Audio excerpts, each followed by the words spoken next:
de IEPI, ¿ya? El doctor Castillo ha respondido la pregunta indicando que la respuesta correcta es la B, ¿no? Como plantean en el reclamo, pues se trata de una situación de, ¿dónde está esto? Desnutrición severa, me parece, y que debe ser referido urgente al hospital. Ante esto, yo quiero hacerles algunas aclaraciones, ¿ya? Y es importante que las hagan. El IEPI nace de una necesidad de la OMS de que muchísimos lugares, sobre todo países en vía de desarrollo, países subdesarrollados, no cuentan con profesional sanitario en toda su población, como en el Perú, por ejemplo, como en África, en el cual hay muchos lugares en los cuales para llegar a un centro de salud, pues hay que recorrer grandes distancias, no es accesible. Entonces, como estrategia, se empezó a formar lo que se llama promotores de salud. No sé si han escuchado ustedes hablar de ello. Promotores de salud eran personas del pueblo, del lugar, del centro comunitario, que, que por lo menos tuvieran primaria de educación, que tuvieran ganas de trabajar por su población y se trataba de capacitarlos a tomar decisiones en la atención de los principales problemas de salud de la población pediátrica. Básicamente diarreas y neumonía, ¿no? Diarrea, deshidratación y neumonía, que son pues la causa número uno de mortalidad en la población pediátrica.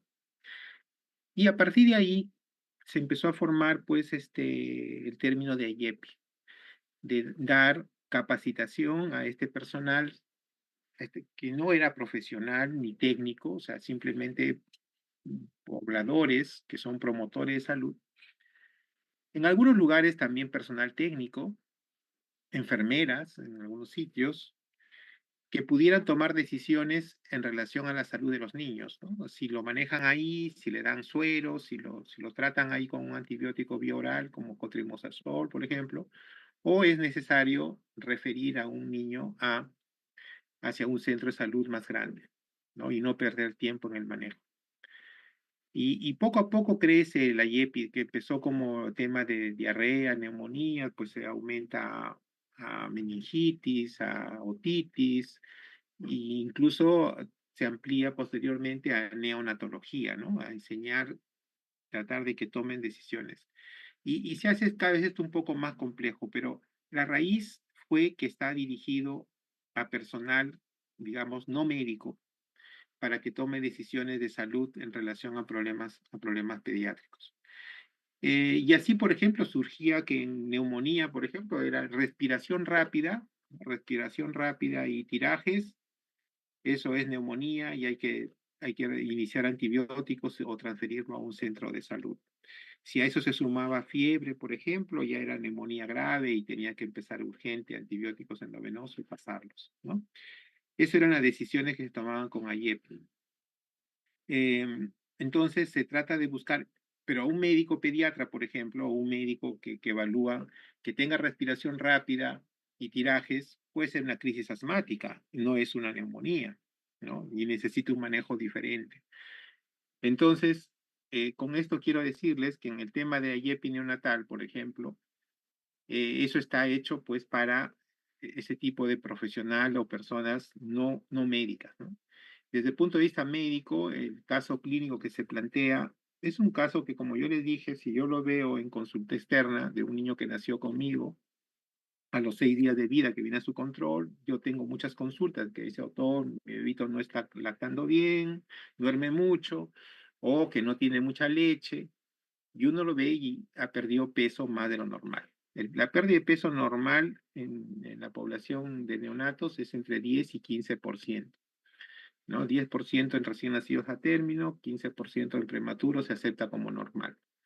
Entonces, si ha perdido un 16%, pues en lo personal, ese paciente yo lo observo, le doy signo de alarma, le podría indicar fórmulas si no hay leche materna suficiente, y lo evalúo a los 3, 4 días, 5 días para ver cómo ha ido, ¿no? Cómo va el peso en ese tiempo. La mayoría de niños recuperan rápidamente y no hay necesidad de hacer un manejo diferente. Sin embargo, pues también es cierto que no apetito, no lactancia adecuada, mayor somnolencia pueden ser inicios de una enfermedad grave, de una sepsis, por ejemplo, una meningitis. ¿De acuerdo? O sea, eso también existe. La probabilidad es muy baja, pero existe. Entonces, el IEPI está en ese sentido, está dirigido en ese sentido. ¿De acuerdo? Entonces, quiero hacer esa aclaración con ustedes para que tengan claro que si nos ceñimos estrictamente a la IEPI, o sea, como personal no médico, sí, esos ha perdido 16% de peso, cumple con que es una desnutrición severa, un problema nutricional severo, y por lo tanto corresponde referirlo a un centro hospitalario para que hagan el manejo correspondiente. ¿De acuerdo? Bien, entonces vamos a cambiar la clave a esa respuesta, que es la letra B.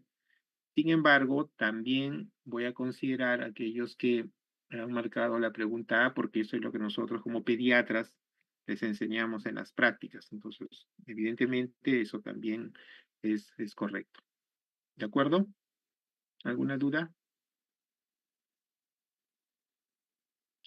En relación a la pregunta de sepsis, aún no tengo la respuesta de la doctora Portocarrero. Entiendo que durante el transcurso de la tarde me debe hacer llegar la respuesta y estaré poniendo en comunicación a la delegada para que sea comunicado a todos ustedes. ¿De acuerdo? Entonces, dicho esto, si no hay preguntas, vamos a dar inicio a la clase.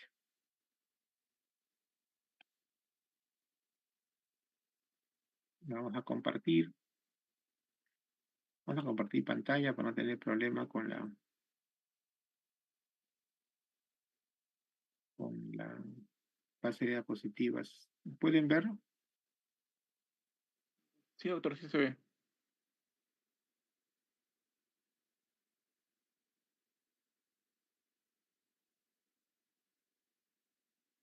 Ya.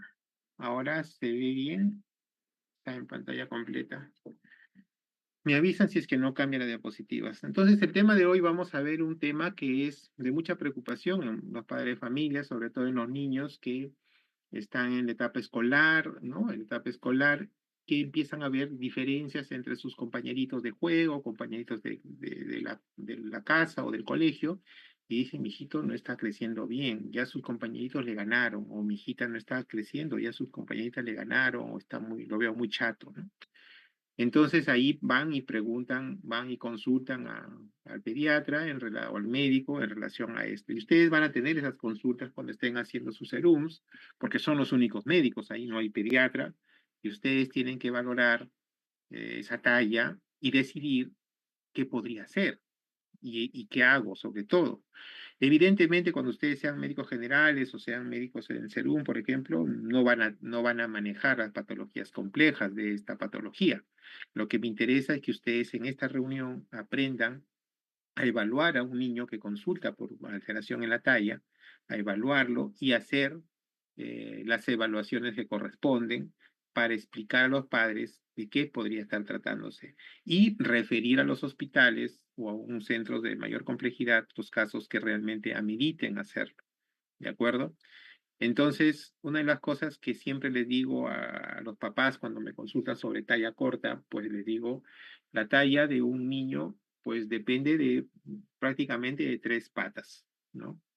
La primera es la genética, o sea, la herencia de los padres. Si yo tengo padres genéticamente baja talla, yo no espero que este niño sea un gigante, ¿de acuerdo? Entonces, la genética es importante. Depende de la talla de los padres. Y el potencial de talla final va a depender en gran medida la alimentación, de la alimentación, o sea, que tenga una alimentación saludable, ¿no? Proteínas, vitaminas, carbohidratos, lípidos adecuados para que potencialice el crecimiento adecuado. Y el entorno, que es el ejercicio, las relaciones con la comunidad, las facilidades que tengan en campos deportivos, hacer deporte, etcétera, etcétera. Entonces, todo ese conjunto va a determinar que el niño alcance la talla, su potencial talla. Entonces nosotros debemos de conocer también en forma práctica cuál es la talla esperada de un niño al final, su talla final, qué yo espero que alcance, qué talla espero que alcance, para ver si se está alterando en ese curso de desarrollo, ¿de acuerdo? Y ese potencial talla, pues empieza con un cálculo empírico en relación a la talla de los padres, ¿no? Se saca el promedio de la talla de la mamá y el papá, o sea, se suma sus tallas, se divide entre dos, y ese familiar, se llama promedio de talla familiar, se le suma 6.5 centímetros cuando es un niño y se le resta 6.5 centímetros cuando es una niña. ¿De acuerdo? Y esa sería su talla potencial de ese niño, o que espero que alcance. ¿De acuerdo? Ese es un factor. Y luego tiene que hacer un examen físico adecuado, porque si yo encuentro alteraciones estructurales que sugieren alguna alteración cromosómica, por ejemplo, alteraciones óseas, esos niños tienen que ser referidos para estudio, porque hay que ver la parte genética, hacer cariotipos, hacer estudios genéticos para determinar si hay algún problema. ¿Sí? Bien, entonces, vamos a empezar la clase dándoles un caso clínico. Miren, acá por ejemplo lo que nosotros conversábamos, Pepito es un niño de 9 años que la madre va a consulta porque nota que es el más pequeño de su clase, ¿no? Y sus amigos incluso le han puesto el apodo de Chato. Es el primer hijo de un parto eutóxico sin complicaciones, un APGAR 910, peso al nacer 3,2 kilos, talla 49, ha tomado lactancia materna hasta los 2 años, empezó la lactancia a los 6 meses, tiene todas sus vacunas y no tiene enfermedades de importancia. Actualmente, que tiene 9 años, tiene un peso de 23 kilos y una talla de 1,22 m, que está por debajo de dos desviaciones estándar, ¿no? Entonces, ustedes evalúan, su examen clínico es normal, totalmente normal. Entonces, aquí, por ejemplo, vemos algunos datos que necesitamos. ¿Qué datos necesitamos de la historia clínica conocer? ¿Cuál sería nuestro probable diagnóstico? Y qué exámenes son los que solicitamos para ayudar a esta mamá con la consulta de su hijo. Entonces, esas preguntas son las que van a tratar ustedes de ver, de responder durante el transcurso de la charla de hoy. Recordemos que crecimiento y desarrollo no es lo mismo. Ustedes más tarde van a tener una clase de desarrollo. Crecimiento y desarrollo, ¿cuál es la diferencia? La diferencia es que mientras que con el crecimiento nosotros vamos a valorar mediante cuantificaciones métricas, es decir, voy a ver su longitud, su ancho, su peso inclusive, ¿sí? Me doy cuenta que está creciendo, está aumentando en volumen y en dimensiones, ¿de acuerdo? Eso es crecimiento. Mientras que desarrollo más bien tiene que ver con habilidades, ¿no? Con habilidades, o sea, y logros de metas, por ejemplo, caminar, sentarse, hablar, eso es desarrollo, ¿no? Lograr cosas basado en el desarrollo del sistema nervioso central. Entonces, crecimiento y desarrollo empiezan en el momento de la fecundación, ¿de acuerdo? Y van progresando, cada uno en su línea, hasta terminar su crecimiento después de la pubertad, ¿no es cierto? Cuando se alcanza la maduración esquelética y sexual. Ahí se completa. Algunos dicen que seguimos todavía desarrollando algunas habilidades luego, está bien, pero el mayor desarrollo se va a dar en esa etapa. Y hay momentos que son mayores que en otros. O sea, hay momentos de la vida que crecemos mucho o momentos que desarrollamos mucho. Por ejemplo, la etapa puberal es una etapa de un desarrollo bastante grande del desarrollo cognitivo y de la madurez sexual, por ejemplo, ¿no? Y también ahí se presentan picos de crecimiento. Entonces, si bien van de la mano, van juntos, no necesariamente significa lo mismo. ¿De acuerdo? Bien, sigamos. ¿Qué factores interactúan en el crecimiento? Pues evidentemente habrá factores intrínsecos como los genéticos, las hormonas, la raza, algunos problemas metabólicos, etcétera. Y la parte externa es lo que nosotros recibimos del exterior, la nutrición, el afecto, las relaciones con sus pares, etcétera. Entonces, estas interacciones empiezan desde la fecundación y se da en todo momento. Uno de los principales ítems que nosotros tenemos que valorar es la velocidad de crecimiento. Entonces, esto nos va a ayudar a ver si está el niño creciendo o no en forma adecuada. ¿Y cómo hay una velocidad? Una velocidad es una medida en una unidad de tiempo. Si yo valoro la unidad de crecimiento, serán los centímetros que gana, en qué tiempo los ha ganado, ¿no? Entonces, por ejemplo, en la pubertad pueden llegar hasta 8 o 10 centímetros por año a crecer, ¿correcto? El niño que recién nace, el niño que recién nace, crece más o menos en el primer semestre 3 centímetros por mes. Esa es su velocidad de crecimiento. En el segundo semestre puede crecer hasta 2 centímetros por mes. En el primer año su velocidad de crecimiento es 10 centímetros por año. ¿Ok? Entonces, eso nos va a ayudar a ver si este niño está creciendo o no está creciendo bien. La alteración de esta velocidad de crecimiento ya es un indicador de que algún problema estructural está ocurriendo, o sea, algo está pasando con este niño que no está creciendo bien. Puede ser intrínseco como un problema hormonal o genético, o puede ser extrínseco por falta de aporte, no está recibiendo los nutrientes adecuados, vitaminas, oligoelementos adecuados para un crecimiento normal. Entonces, dentro de los puntos de vista internos, ¿no es cierto?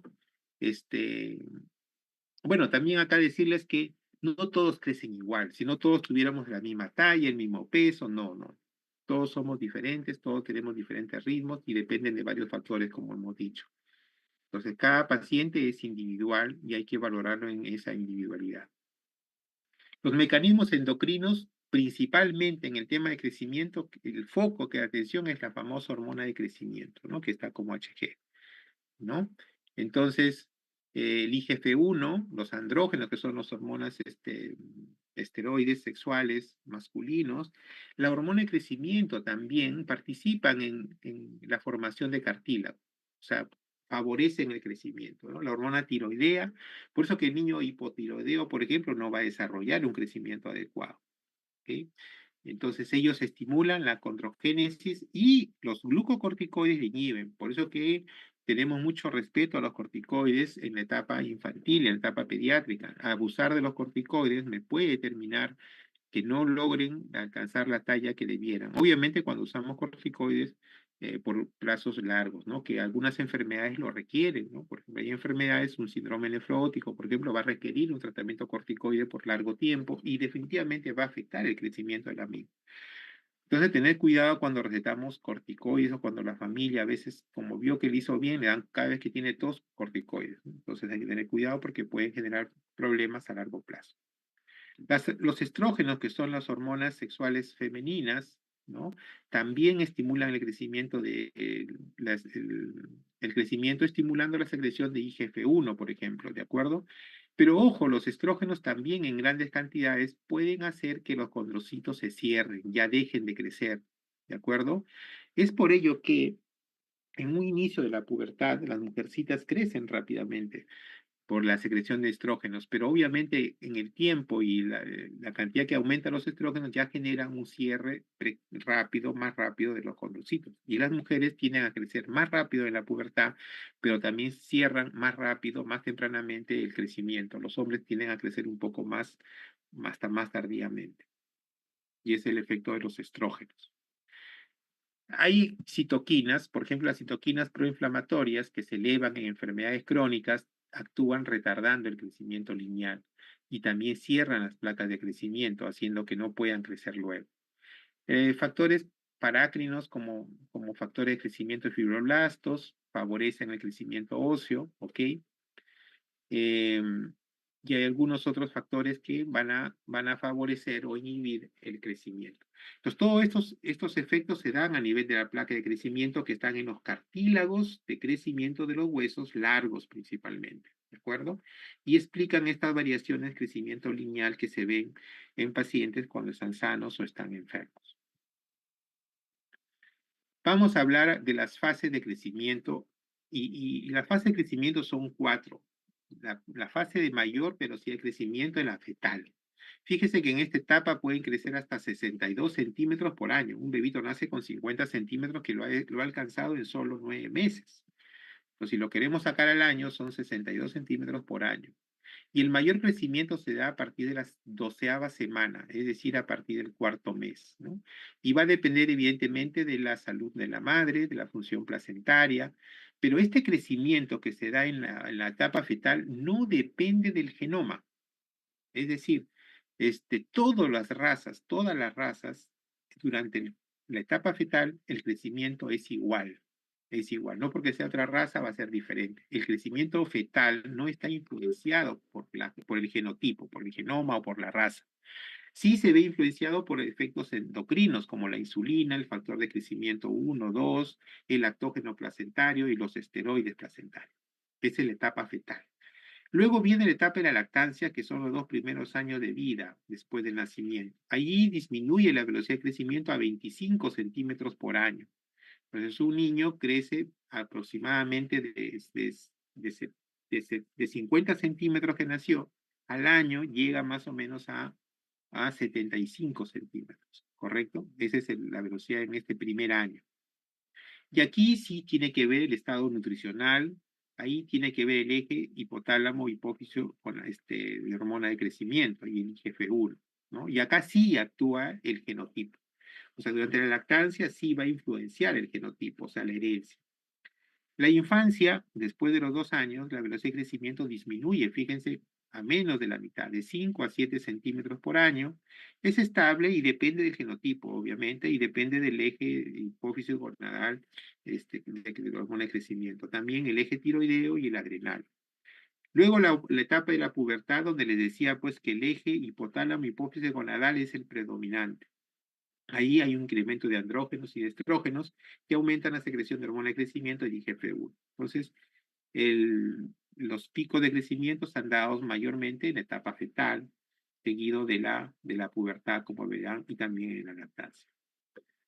Ahí pueden ver en forma gráfico, ¿no? Cómo son esos picos. La etapa fetal es la mayor, la segunda infancia le sigue, y la pubertad, que es un pico rápido entre los 9 y los 12 años.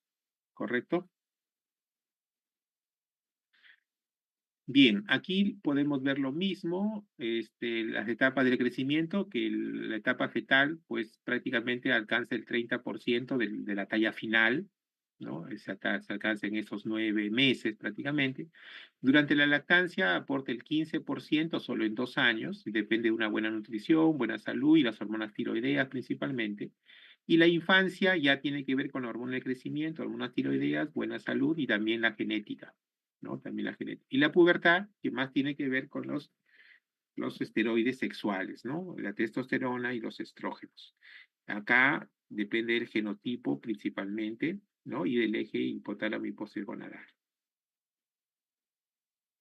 La fisiología del crecimiento pues está dada por el eje que empieza en el hipotálamo, secretando las hormonas liberadoras de hormona de crecimiento, ¿no? Que la hipófisis va a secretar. Esta hormona liberadora de crecimiento actúa a nivel del hígado, tejido adiposo, músculo esquelético y sobre todo en el hueso.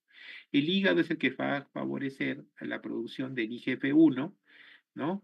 Que va a actuar a nivel periférico favoreciendo el crecimiento. Entonces, la regulación de la secreción de la hormona de crecimiento tiene que ver con factores estimulantes y factores inhibidores. Los factores estimulantes está obviamente la hormona liberadora de hormona de crecimiento que se produce en el hipotálamo, pero también puede ser producida por la hipoglicemia, la disminución de ácidos grasos libres, aumento de aminoácidos en sangre, sobre todo de arginina, el ayuno, deficiencias proteicas, traumatismos, estrés, ejercicio, testosterona, estrógeno, sueño profundo, sobre todo estadio 2, 3. Por eso que hay que dormir. Los niños tienen que dormir bien para que puedan producir buena cantidad de hormona de crecimiento. ¿Ok? Y los factores inhibidores está la somatostatina, la hiperglicemia. La hiperglicemia, o sea, un niño diabético no controlado adecuadamente, diabético tipo 1, que cursa con hiperglicemias, no va a secretar hormona de crecimiento en cantidades adecuadas y va a hacer que este niño no alcance una talla adecuada, sean bajos de talla. El aumento de ácidos libres, es un niño que come mucha grasa, muchos ácidos grasos libres en sangre, también inhiben la hormona de crecimiento. Obviamente el envejecimiento, la obesidad, va a inhibir la hormona de crecimiento. Si ahora de hormona de crecimiento exógena, también está inhibiendo al eje, ¿de acuerdo? Muy bien. Entonces, acá tienen algunas características de estas hormonas que tienen que ver con el crecimiento. A la cabeza, la hormona de crecimiento, vean que es un polipéptido, ¿no? Quien la regula, su secreción es pulsátil y el pico máximo se da durante la noche, sobre todo durante la primera fase de sueño de onda lenta, ¿de acuerdo? Esa es la hormona de crecimiento. También el factor estimulante de péptido es un polipéptido de 70 aminoácidos, ¿de acuerdo? Que tiene su gen regulador, ¿de acuerdo? Los esteroides sexuales, que participan en el crecimiento de la pubertad, y las hormonas tiroideas, que tienen que ver con la efectividad de la hormona de crecimiento. Entonces, con estos conocimientos generales y de fisiología, vamos a ver lo que significa talla corta, ¿no? Entonces, talla corta, ¿cómo se define? Se define como aquella persona que está situada por debajo de dos desviaciones estándar o debajo del percentil 3. O sea, tiene una talla para su edad que está por debajo de dos desviaciones estándar o bajo el percentil 3, hablamos de talla corta, ¿de acuerdo? De talla corta, y para eso tenemos que hacer uso de nuestras tablas, de estas tablas que ustedes ven acá, que es para el hombre, entre 2 años y 20 años, por ejemplo, tengo que ver cuál es su talla. Y si está por debajo del percentil 3 o por debajo del estándar, es una talla corta. Entonces, obviamente, cuando hablamos de talla baja, el gran grupo de niños van a caer en lo que se llama variantes normales de talla baja. Y a eso de variantes normales nos referimos a la famosa talla baja familiar. La talla baja familiar es, pues, obviamente, que dentro de la familia no son altos. Entonces está dentro de lo normal para él, para su grupo familiar, y una que llamamos retraso constitucional del crecimiento. Es decir, es un niño que se alimenta bien, que está creciendo bajo, o sea, si yo lo comparo para su edad es bajo, pero es un niño que crece más tiempo, o sea, al final llega a su talla final, a su talla diana, pero antes de eso, pues está como retrasado, ¿no? Y se llama retraso constitucional del crecimiento. Entonces, yo tengo, desde el punto de vista de variantes normales, dos posibilidades: o es talla baja familiar o es un retardo constitucional de crecimiento. Y esos tengo que identificarlos, porque con ellos no se va a hacer una gran cosa, no se le va a dar hormona de crecimiento, no se le va a dar un tratamiento especial. Y hay que educar bien a la familia. Y el otro gran grupo, pues tenemos la talla baja secundario a algunas enfermedades. Por ejemplo, si es un niño que tiene fibrosis quística, es un niño que tiene cardiopatías congénitas, es un niño que tiene PCI, que no se moviliza adecuadamente, etcétera, o tiene diarreas crónicas por enfermedades inflamatorias digestivas, o anemias, o problemas hematológicos como cánceres. Entonces es un niño que no va a alimentarse bien, que no se va a hacer actividades normales, por lo tanto su talla se ve alterada. Entonces, esta talla alterada es una talla baja secundaria a estas enfermedades crónicas, alteraciones nutricionales o algunas enfermedades endocrinas, ¿no? Como hipotiroidismo, por ejemplo, ¿no? Diabetes mellitus, como le decía. Entonces, es una secundaria. Y esto debemos diferenciarlo de otro grupo que son los menores, en realidad son los menos, los trastornos primarios del crecimiento. Y acá tenemos algunos problemas ya propios, como displasias óseas. Ahí son problemas de acondroplasia, son los enanitos acondroplásicos, hipocondroplasia, etcétera, etcétera. O enfermedades metabólicas como mucopolisacaridosis, glucogenosis, fenistenuria. Trastornos genéticos como el síndrome Turner, síndrome Down, Noonan, de Prader-Willi, etcétera. Y algunos retrasos de crecimiento intrauterino, ¿no? En los cuales el problema se produjo durante la etapa fetal en una madre, por ejemplo, que era drogadicta o tenía infecciones severas en intraútero. ¿De acuerdo? Entonces, esa es la clasificación que se debe manejar de talla baja. Acá vamos a mostrarles en este momento lo que es el retraso constitucional de crecimiento o desarrollo. Entonces, fíjense que este retraso constitucional suele ser la causa más frecuente de talla baja. Acá lo que se ve es una historia familiar de retraso puberal, es decir, la mamá, por ejemplo, ¿a qué edad arregló? A los 14, 15 años, cuando ahora vemos que se arregla a partir de los 9, 10, 11 años. Estos niños, si les hacemos una edad ósea, está retrasada en 1 a 2 años, o sea, tiene un retraso de una edad ósea, pero su velocidad de crecimiento es normal, ¿ya?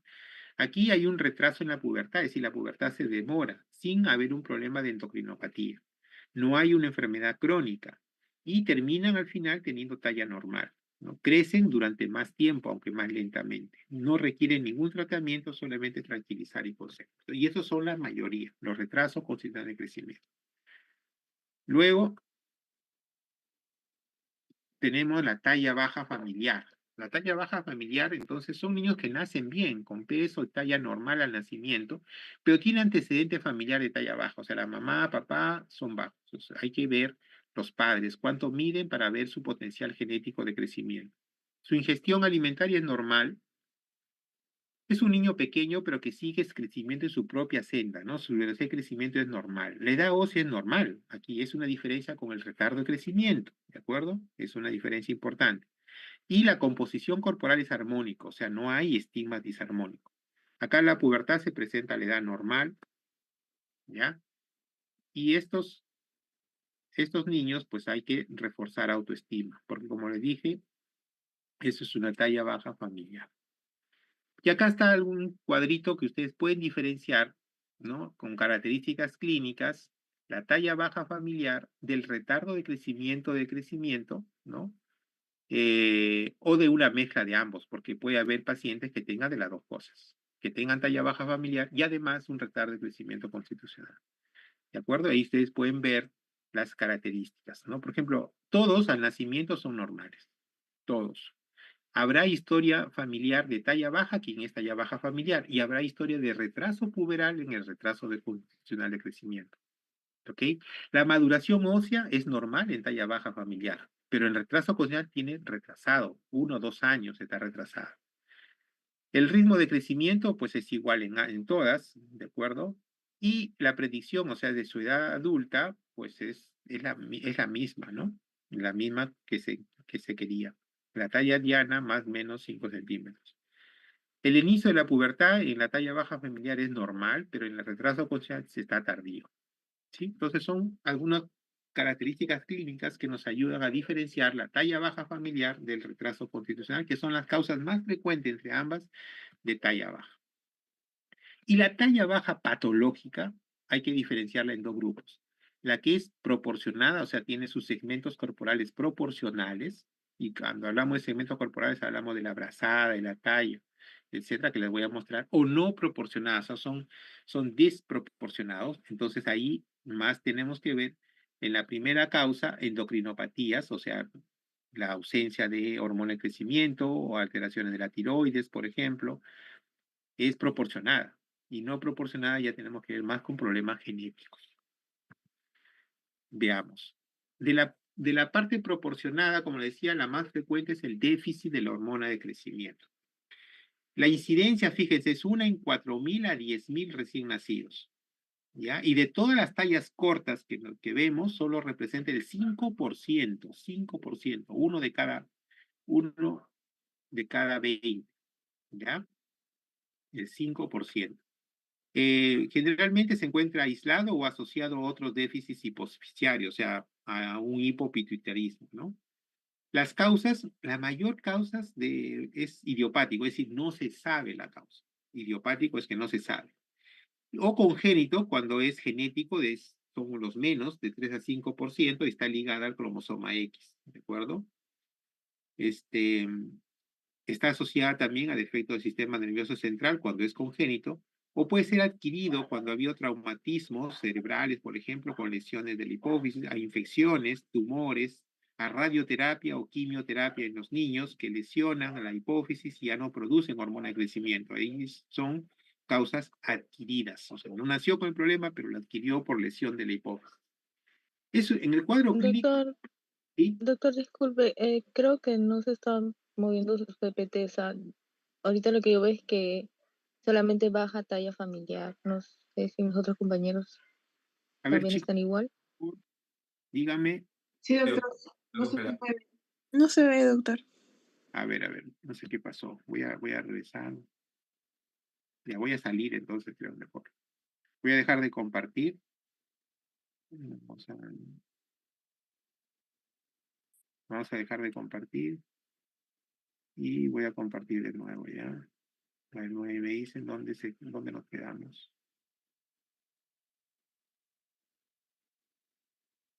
A ver, ¿qué pueden ver, chicos? Ahí, Sí, doctor. ahí nos quedamos, ¿no? Ahí nos quedamos. En baja talla familiar se quedó, doctor. ¿Esto lo vieron? Mm, no. Pero sí les hablé que había un cuadro. ¿Esto? Eso sí, doctor. Ya, entonces acá sí lo vimos, ¿verdad? Talla baja familiar, hicimos un cuadro que ustedes pueden leer en las diferencias clínicas, las características clínicas que diferencian la talla baja familiar del retraso consciente de crecimiento. Eso lo he explicado y acá está el cuadro. Luego le dije que la talla baja patológica, ¿no? Esta que puede diferenciarse en proporcionada, como las endocrinopatías, y dentro de esto la deficiencia de hormona de crecimiento, y las no proporcionadas que tienen que ver con mayormente problemas genéticos. ¿De acuerdo? Entonces vamos a hablar del déficit de hormona de crecimiento, que es proporcionada, que su incidencia es muy poca, dijimos 1 de 20, y está asociado a veces a otros déficits hipoficiarios. Las causas mayormente, un 80% no se sabe y un 20% es congénito y puede ser genético o asociado a defectos del sistema nervioso central. También hay causas adquiridas. Las causas adquiridas son niños sanos que estuvieron bien y de niños recibieron algún traumatismo que lesionó la hipófisis o infecciones o tumores o radioterapia o quimioterapia que afecta la hipófisis o el hipotálamo, determinando una disminución significativa de la hormona de crecimiento y dando talla baja. El cuadro clínico es una talla baja armónica, ¿no? Y tiene menos de 2 desviaciones estándar, es proporcionada. La velocidad de crecimiento disminuye a menos de una desviación estándar por debajo del percentil 10. Hay un retraso en la maduración ósea. El fenotipo característico es una facies pequeña como abombada, raíz nasal plana. Hay dentición alterada, ¿de acuerdo? Ligero sobrepeso, extremidades musculosas, manos y pies pequeños, ¿no? El pico de hormona de crecimiento, cuando se hace la estimulación de hormona de crecimiento, es menos de 7.4 nanogramos por mililitro en un test de estimulación. Y si medimos el IGF-1, es baja porque su concentración es baja en sangre. La evaluación clínica de los niños con talla baja tiene que ver, pues, una adecuada medición, o sea, ver el peso y la talla y medirlo según cómo son los patrones. Y otra cosa importante es ver la altura de los padres, para sacar la altura media de los padres, para saber cuál es el promedio de la talla de los padres. Luego en las anamnesis ver los antecedentes familiares, si en la familia hubo retraso de la regla, si hubo talla baja familiar, ¿de acuerdo? ¿Cómo fue la pubertad? Si existen algunas características de enfermedad crónica, ¿no? Por ejemplo, si hubo prematuridad que dé problemas pulmonares, ¿de acuerdo? Asma bronquial, hipotiroidismo, tumores hipoficiarios, Cushing, etcétera. Si hay administración de medicamentos en forma crónica, como corticoides, por ejemplo. Y el examen físico, ver signos de cromosomopatías o síndromes cromosómicos, como el síndrome Turner, por ejemplo, si hay signos de enfermedades crónicas, ¿no? Signos de causas endocrinas, si la estatura baja es desproporcionada debido a displasias óseas que pueden haber. Entonces, esas son las evaluaciones que tenemos que hacer en consultorio. Fíjense que acá no hacemos ningún examen todavía de laboratorio o placa o lo que ustedes quieran, solamente examen físico y antecedentes. Y eso lo hacen ustedes en sus serums o en su consultorio de médico general, ¿no? Y acá vemos la historia familiar, la historia del niño, ver cuándo empezó el problema de crecimiento. Por ejemplo, un niño estaba creciendo bien hasta los 5 años y ahí pasó algún problema, qué hubo, qué problemas psicológicos puede haber tenido, ¿de acuerdo? Y eso es más o menos lo mismo que ya hemos visto anteriormente. Acá, algunos datos de anamnesis para ver causas secundarias, ¿no? Por ejemplo, si un niño tiene nicturia, polidipsia, poliuria, pensar en diabetes insípida o problema de tubulopatía renal, ¿no? Por ejemplo, síntomas de diarrea persistente, dolor abdominal, esteatorrea, anorexia, ver enfermedades inflamatorias intestinales como enfermedad de Crohn, ¿ok? Síntomas respiratorios persistentes, la fibrosis quística, historias de ictus recurrente, ver enfermedad renal crónica, ¿no? Historia de tumores o infecciones del sistema nervioso central, ¿no? Ver trastornos hipoficiarios. Un niño que tuvo meningitis, por ejemplo, puede tener trastornos hipoficiarios y tener déficit de hormona de crecimiento. Y el examen físico, lo vuelvo a recalcar, una adecuada medición, ¿no? De talla en el lactante debe ser echado hasta los 2 años. y luego de los 2 años debe ser parados siguiendo algunas características que les exigen. Usar las tablas adecuadamente para niños y niñas, ¿no? Para valorar cómo está en la talla para su edad. Y acá lo que decía las envergaduras o los segmentos corporales, ¿no? La altura, el segmento inferior, segmento superior y la envergadura que es la brazada, ¿no? Entonces eso es lo que tenemos que saber, cómo son estos segmentos durante el crecimiento, ¿no? ¿De acuerdo? Para poder valorar si están normal o no. Y acá esto sí es importante porque ustedes tienen que calcular la talla media familiar. La talla media familiar pues se calcula con el promedio de la talla de los padres, ¿no? Y la talla diana, o sea, ¿qué es lo que yo espero que tenga el niño? Si es un varón, es la talla media familiar más 6,5 centímetros. Si es mujer, le resto 6,5 centímetros. ¿De acuerdo? Y acá dice que la talla media familiar es el promedio de la talla de los padres. Existen otras ecuaciones como la de Molinari. Yo no la uso mucho esta, de verdad. Yo uso más la talla media familiar, porque esta hay que multiplicar la talla media familiar por 0,718 en los varones y sumarle 57,6 centímetros para tener la talla diana final, ¿no? En los varones. Y en las mujeres se le suma 44,6 centímetros. La velocidad de crecimiento, le dije que es un parámetro muy, muy importante para valorar la talla de los pacientes, ¿no? Y hay que ver centímetros por año, ¿de acuerdo? Se considera el percentil 10 para la edad como el límite de la normalidad. Para eso hay tablas de velocidad de crecimiento. ¿Cuál es la velocidad de crecimiento a diferentes edades, ¿no? Como ustedes saben, en el primer año, pues una velocidad alta. Luego en la pubertad tiene otro pico en la velocidad de crecimiento. Y para que vean ustedes que el cálculo de la velocidad de crecimiento es la talla actual menos la anterior en el tiempo de meses que ha sido medido, ¿no? La velocidad de crecimiento promedio normal entre el percentil 10 y 90 de 2 a 4 años es 5,5 hasta 9 centímetros por año. De 4 a 6 años, 5 a 8,5 centímetros por año. De 6 años a la pubertad, el niño ya disminuye a 4 a 6 centímetros por año, la mujercita es un poquito más, y en la adolescencia, pues puede llegar de 8 a 14 centímetros por año por efecto de la pubertad. Vean la velocidad de crecimiento en los diferentes sexos y edades. Las mujercitas tienen este pico puberal mucho más antes, alrededor de los 12 años, y los niños alrededor de los 14 años, donde más crecen. Otro cuadro que muestra las velocidades de crecimiento por mes. En el primer año, fíjense que les dije, el primer semestre son 3 centímetros por mes, y en el segundo semestre 2 centímetros por mes. En el segundo año ya disminuye a 1 centímetro por mes, ¿no? Y así. En la pubertad vuelve a elevarse a 0,7 centímetros por mes. La relación peso-talla es importante para valorar, ¿no? Cómo está el peso para la talla, porque esto nos va a dar el diagnóstico de obesidad, recuerden, ¿ah?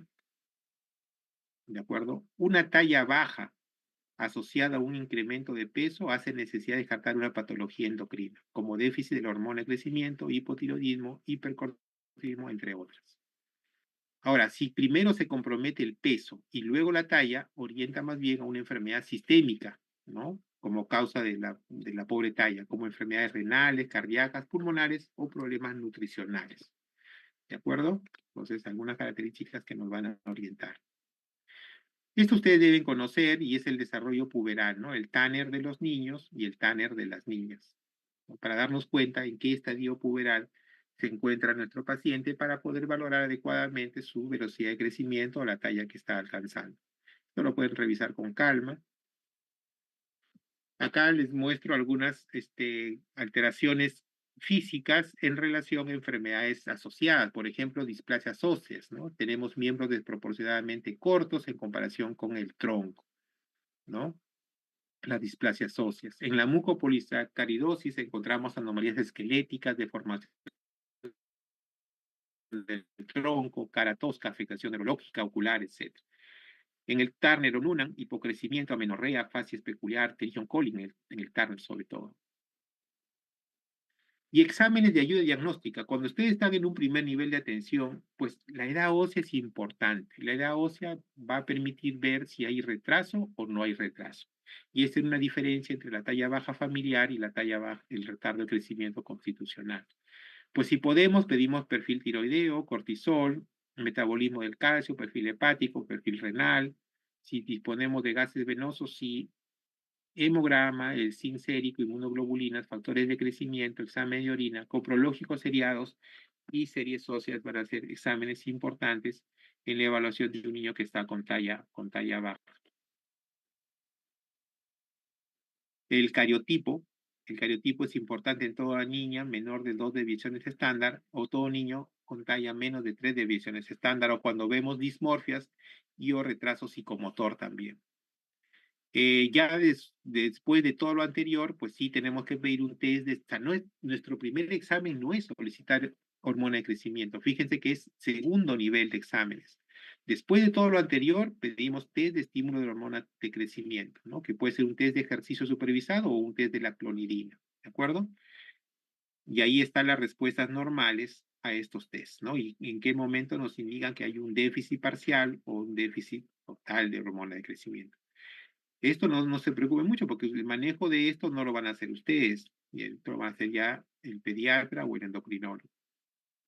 Aquí está la hormona de crecimiento, fíjese que no se secreta igual, se secreta más en la noche, ¿ok? Acá están las características de la hormona de crecimiento. El IGF-1, que es un producto resultado de la acción de la hormona de crecimiento que se produce a nivel del hígado y que actúa a nivel periférico favoreciendo el crecimiento, ¿no? Acá están algunas características del IGF-1, el IGF-3 y las evaluaciones radiológicas de A ósea, pues hay varios métodos que en realidad se los pongo como para que tengan conocimiento, pero no es algo que ustedes necesiten saber el método y todo ello, simplemente el informe radiológico que dice edad ósea normal o edad ósea de menos 3 años, de tal edad, ¿de acuerdo? Para que ustedes puedan interpretar en relación a su paciente. Acá son los rangos normales de edad ósea para los niños, ¿no? ¿Qué rangos hay para los niños según diferentes edades para poder decir que está bien o está mal? Y acá un algoritmo rápido que van a seguir cuando tengan un paciente con talla baja, menos de 2 desviaciones estándar. Hacer una buena historia clínica, anamnesis, examen físico, edad ósea, ¿no? Cuando tengo talla baja, una de las...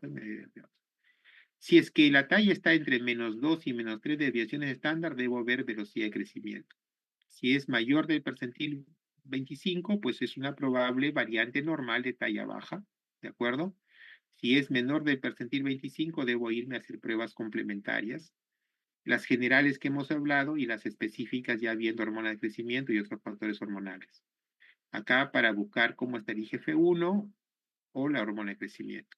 El tratamiento, pues si está ya baja variante normal o retardo congénito de crecimiento, no hay tratamiento, simplemente dar factores de autoestima, hacer reforzamiento de autoestima.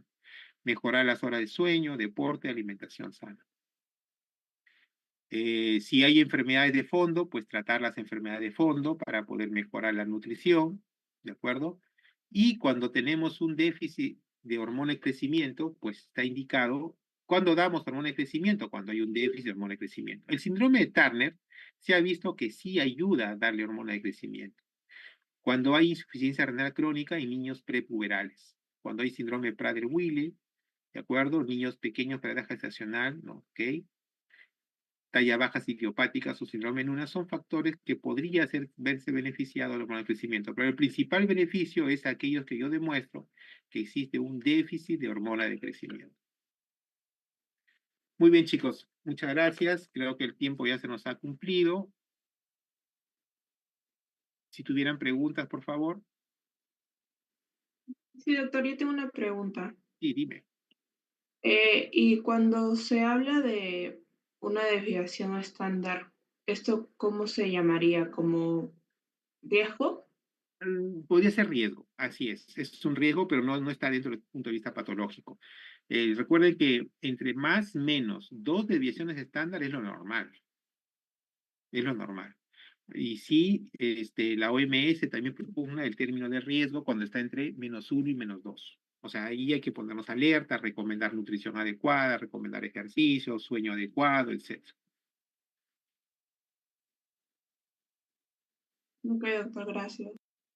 Muy bien. ¿Alguna otra pregunta?